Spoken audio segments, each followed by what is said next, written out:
It was him.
Well, we made it to Scarborough. It was a good evening because we were met by this chap. It's Ian, and Ian is Wendy's brother-in-law.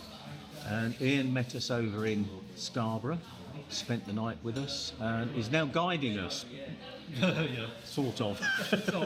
Trying. Yeah, he's doing very well. He's It's his idea of a flat ride and my idea of a flat ride. Very different. Yeah. We expected today to be quite flat.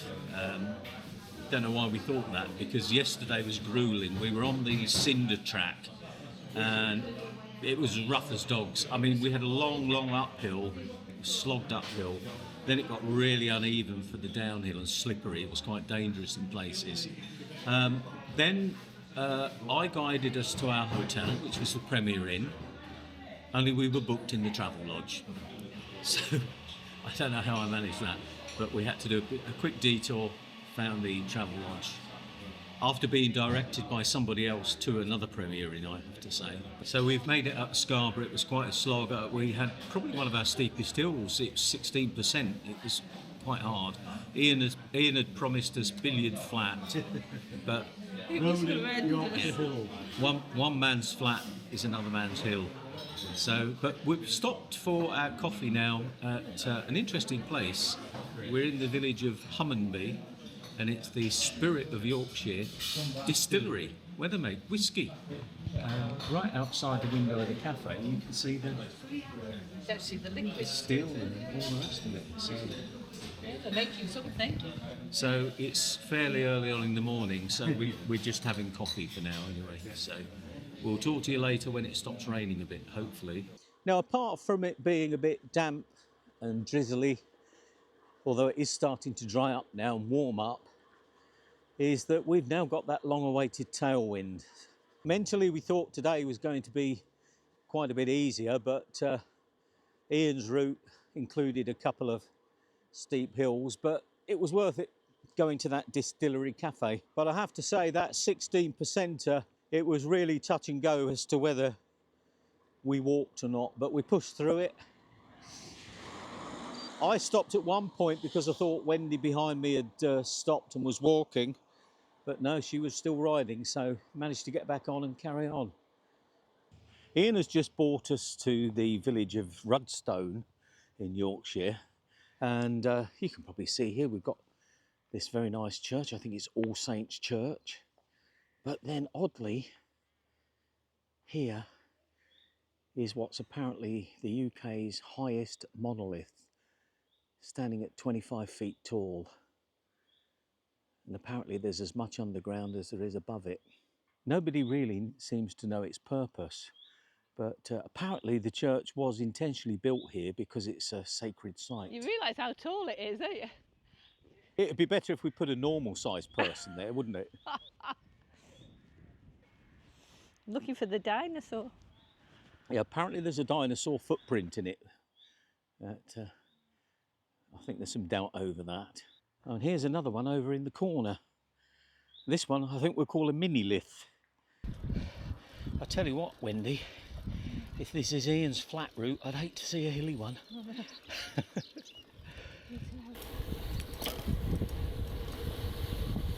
Well, this is more like it. We've got a nice downhill, the sun's out, and we've got a tailwind.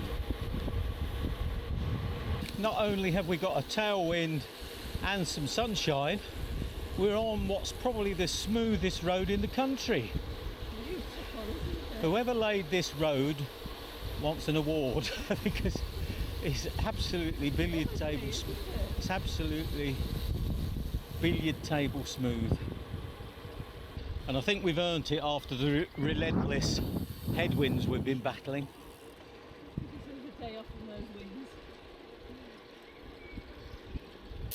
So Ian, you've got your Ribble titanium. What model is it? The Enduro. Enduro. Yeah. So, Not as much as I know what yeah. it's called. But what do you think to the titanium? I think it's quite hard to put your finger on it, but it's like silky smooth. Yeah. I've heard it described as buttery, Yeah. and that's the I feel that sums it up quite well. Yeah. I just absolutely love it, and you talk to people that have them, and it's just like, well, what do you think? And I just think it's so comfortable. Yeah. It's got the right amount of stiffness, the right amount of give. It's just like a perfect balance, I think. So I see you've got your bags on. So what's the plan? What's happening there? Apart from today, Wendy's conned you into carrying some of her kit.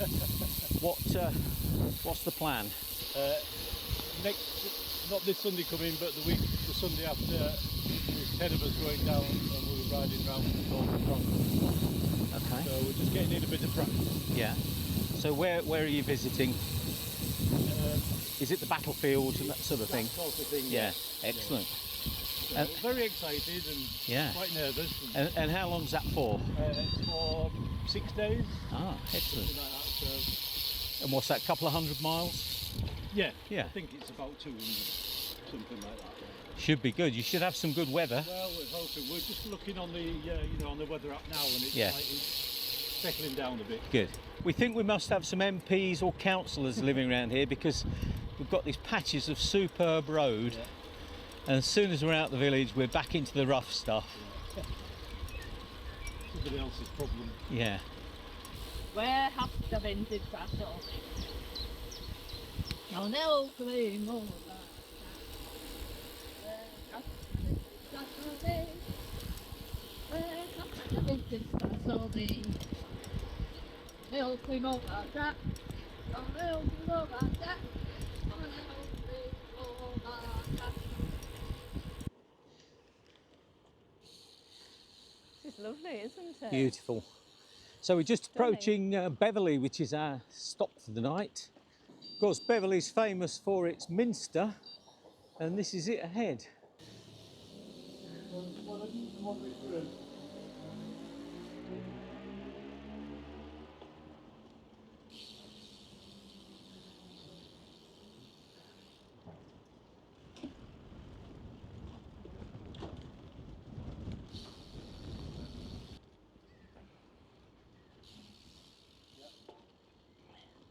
whether you can get it on film. It's a huge place.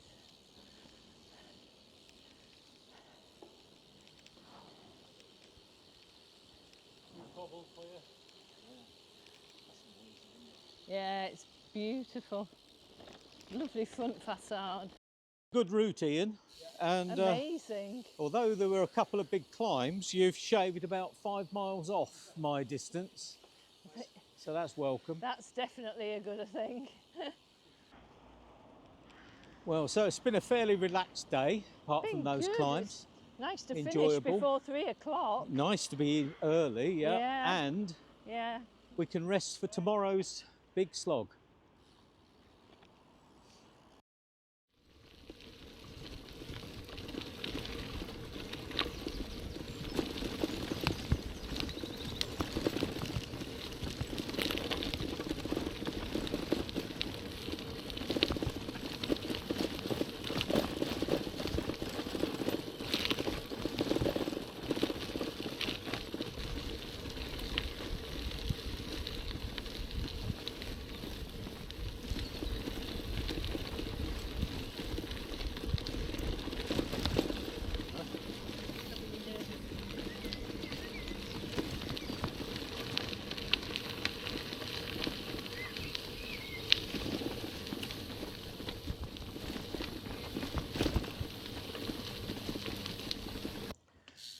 Well, good morning. It's our last day today. We left Beverly at 8 o'clock this morning and we're now at the Humber Bridge. One of the highlights of our trip is to be crossing the magnificent Humber Bridge.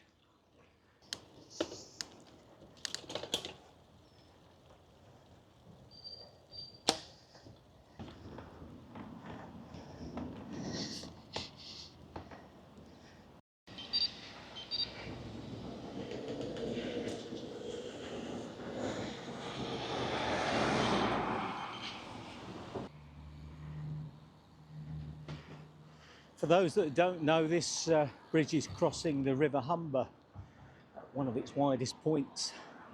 And once we're across here, we're back in our home county of Lincolnshire. Still a long way to go though. Once we get across the bridge, we've still got about 75 miles to go. Ian has kindly led us from Beverly to the bridge. He's going to ride over the bridge and then back again. And then we'll be on our way on the last 75 miles, hopefully. Now, we've arranged today to meet Paul Spence of Lincolnshire Cycle Tours. He's going to meet us at Gainsborough, hopefully, and ride with us to Newark. It's always difficult to give people a good estimate of when we'll arrive because we're always stopping and looking at things. But I've sent Paul the Wahoo tracker link so he can watch where we are and arrange to rendezvous, hopefully.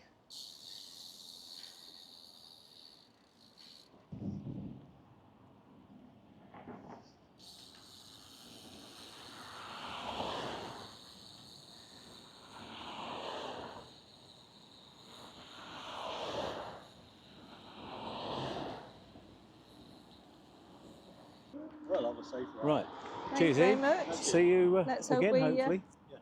we make it the rest of the way. Yeah. Cheers, Ian. Bye. See you. Well, it should be a lot easier today for this last leg because Wendy's sister Susan has kindly agreed to bring our bags back for us in a few days' time. So we've ditched our rear bags, still got the front ones on with essentials, which is food, I think, isn't it? Yep, food and food and food. But it's still pretty hard going. We've got very slight headwind until we turn, and we're sure this road's going uphill. It's either that or this being the 7th day, we're quite tired. Now, at this stage, anything can happen. We're still not 100% sure we're going to make it back.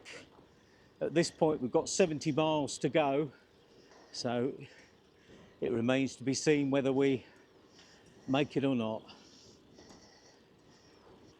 10%, Roy. That's more than 10%.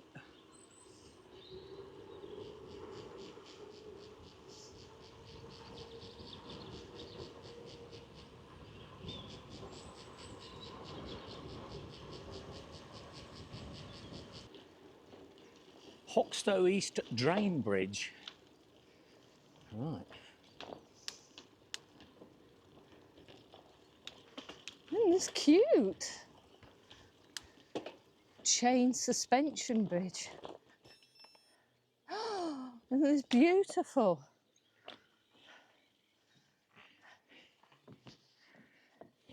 Oh, God. Wow.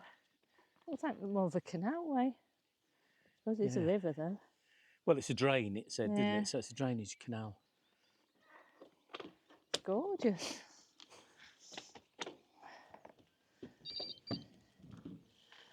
Don't know why they say no cars, do you?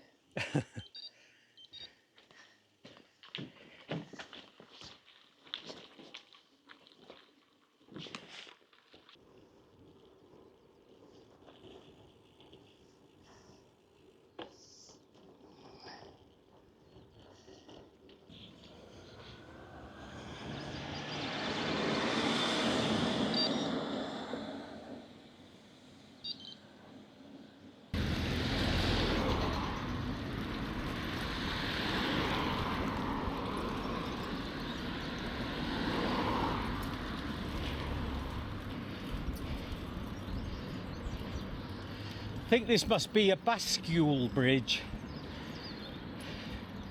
Sort of like one half of the Tower of London. Tower Bridge, I mean, sorry. The way it swings.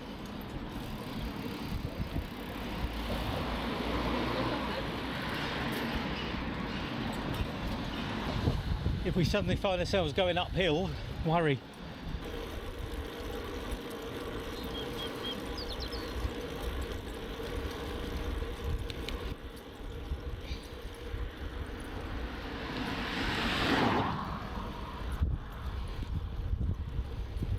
Some record seeing objects falling from the Lancaster and interpret this as the crew throwing items out of the aircraft to lighten the load and keep it in the air. After crossing the village, it pitched abruptly into a steep, almost vertical dive. The wings outboard of the engine folded downwards and broke away, as did most of the tailplane, fins, rudders and possibly the rear gun turret too. The larger part of the airplane plunged vertically into the riverbank between the ferry drain and the warping drain, causing a huge fireball as the fuel tanks exploded. Oh, how very sad. This was April 1945. I mean, how close to the end of the war is that?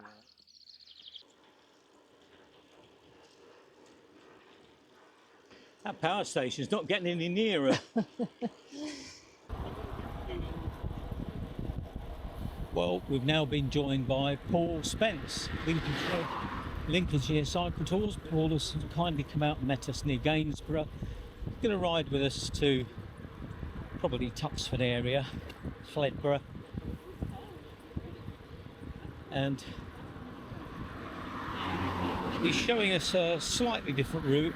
We're on the same route at the moment, but it should veer off, and it should be a slightly more direct and flatter route, hopefully. If it's not, Paul will hear about it from Wendy, I'm sure, because she's tired. So am I, actually. I'll be glad when this is over.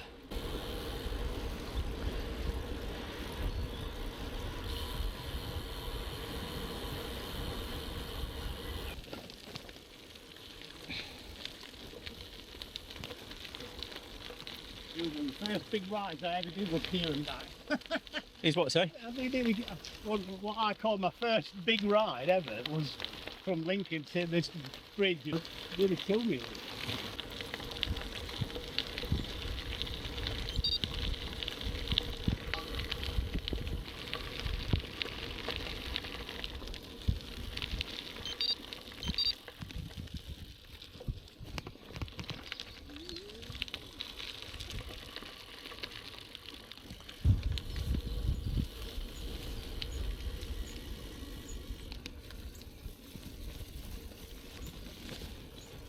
Well, we're nearly there. We've made it to Collingham.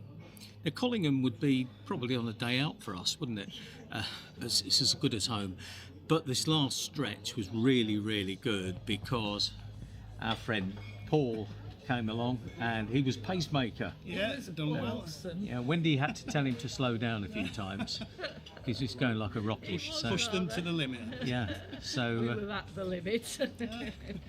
so we're hoping to join Paul on one of his Lincolnshire cycle tours soon. Walls, maybe. Well, we'd like to do the Walls. Yeah, some lovely places out there. Absolutely. Well, we Lovely did the scenery and little fords and little rivers and all sorts. Well, we did the Wolds on the Audax, and of course we said, oh, it'd be great to come back and be a bit more relaxed. Yeah. So Thank you, Paul. That's all right. Really appreciate you Been coming really along good and to come helping along us. and meet you It's all. great to meet you at last. Yeah, brilliant. So we're having our last. Well, haven't stopped for First coffee cup of today. tea. No, we haven't We haven't stopped, stopped at all for anything today, until no. today. We're 70 miles in now, and this is our first stop for a drink. Anyway, we stopped and bought some snacks and things, but Sandwich, didn't we? so we've been eating all the time and we've been drinking all the time. But it's now getting really warm.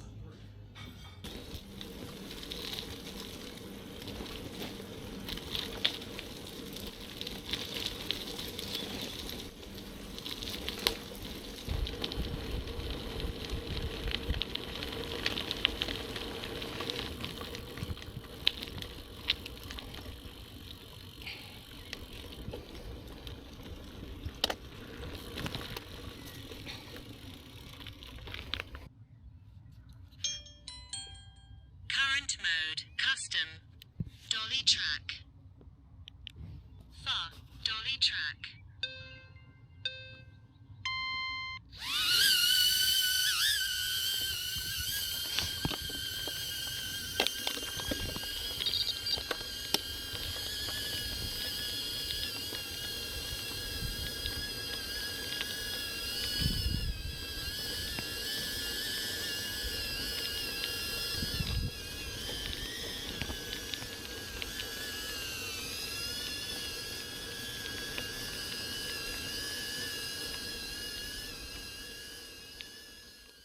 Well, here we are back in Newark, outside the castle, where we made a video before we went on this trip, and we talked about how we were feeling.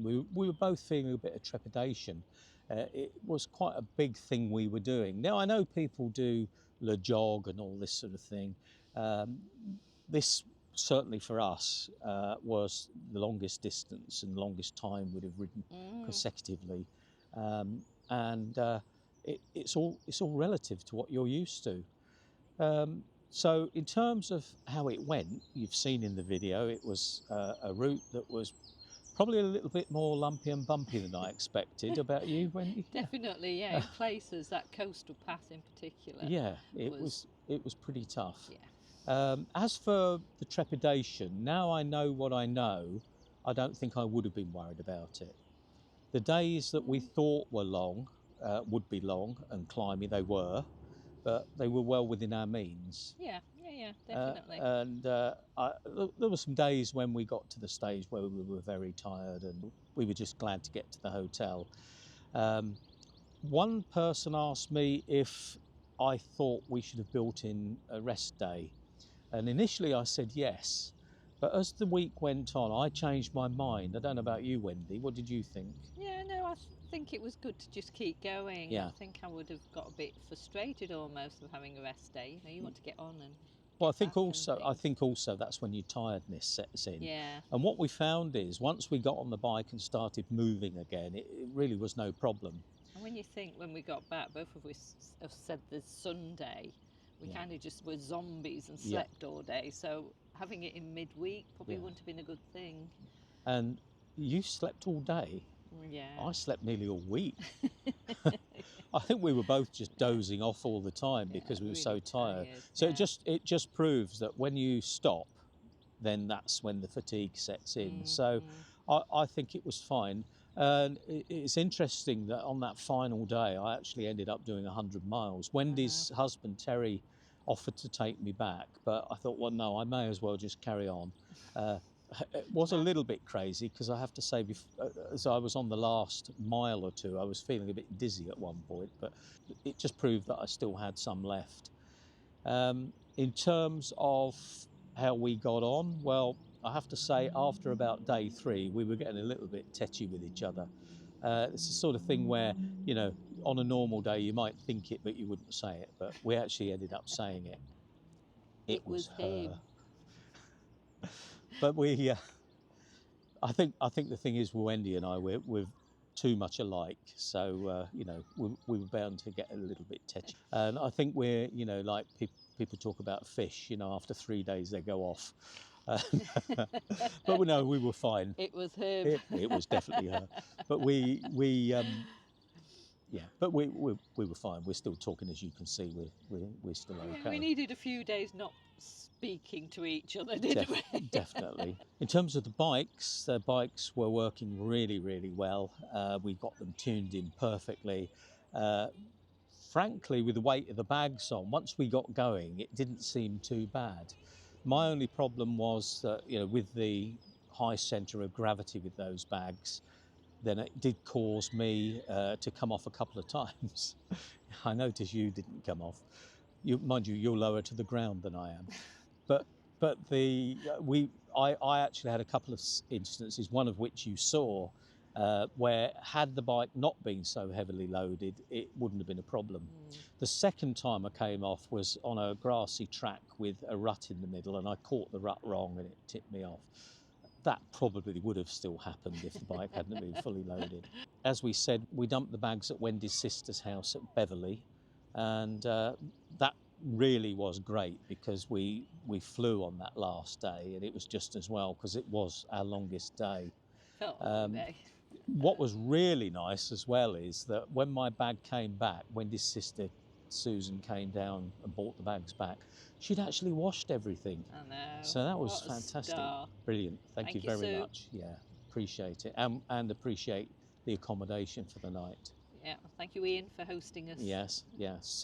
We did have a couple of you came along and rode with us on the ride. We really appreciate that.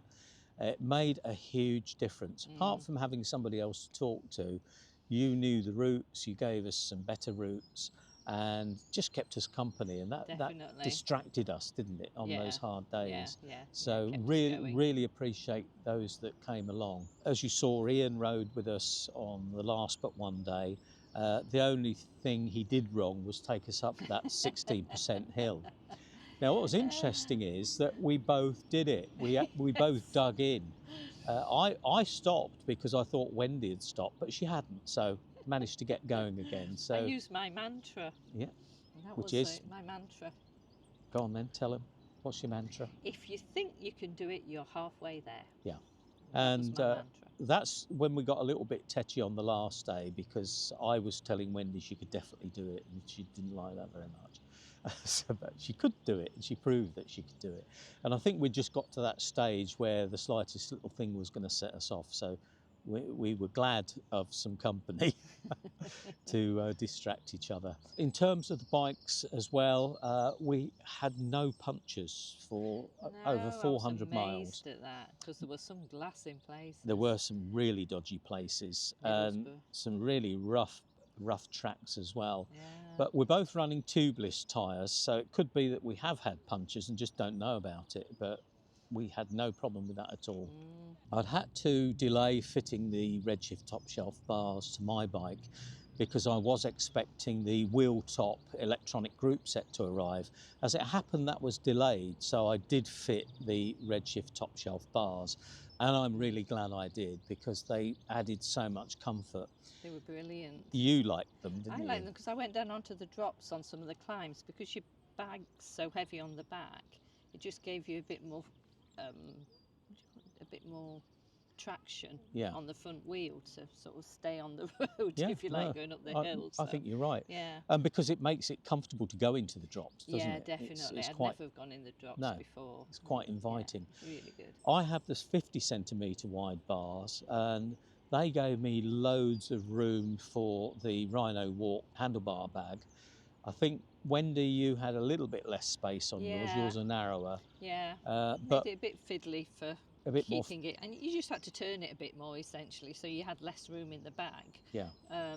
So it was a bit more fiddly. We were both a little bit unsure about the front bags because we didn't really like this sort of tube idea where you rolled the ends up. But I think by the end of it, I certainly was very happy with the bags. They made them easy to fill. You could stuff everything in there tightly. And say with a wider bar, it worked well for me. I think my only tip would be to put a bag inside the bag, and then you sort of pull it all out together, you know, so it doesn't all fall out and everything. So I always had a bag inside the bag, front and back actually. Yeah, it did make it easier. So what I would say is, although these Rhino Walk bags were really at the budget end, they work really well. They're durable, and after 400 and odd miles and taking them on and off and what have you, there was no issue at all. There's no real wear showing on them, is there? No, no, not at all. So we're very happy with that. So we both ended by saying, right, that's it, we're not doing another one of those. But as like all these things, I remember when I first did my first 100-mile ride, I said, oh, I'm not doing that again. But then a few weeks later, I was doing it. So you never know. Watch this space. We'll see what comes up. Probably won't do a 7-day one again. No. But you know, Maybe 3 days. 3 days would be good. Yeah. Or 4. might stretch it to 4. So thanks very much for joining us on these rides. I hope you enjoyed the videos.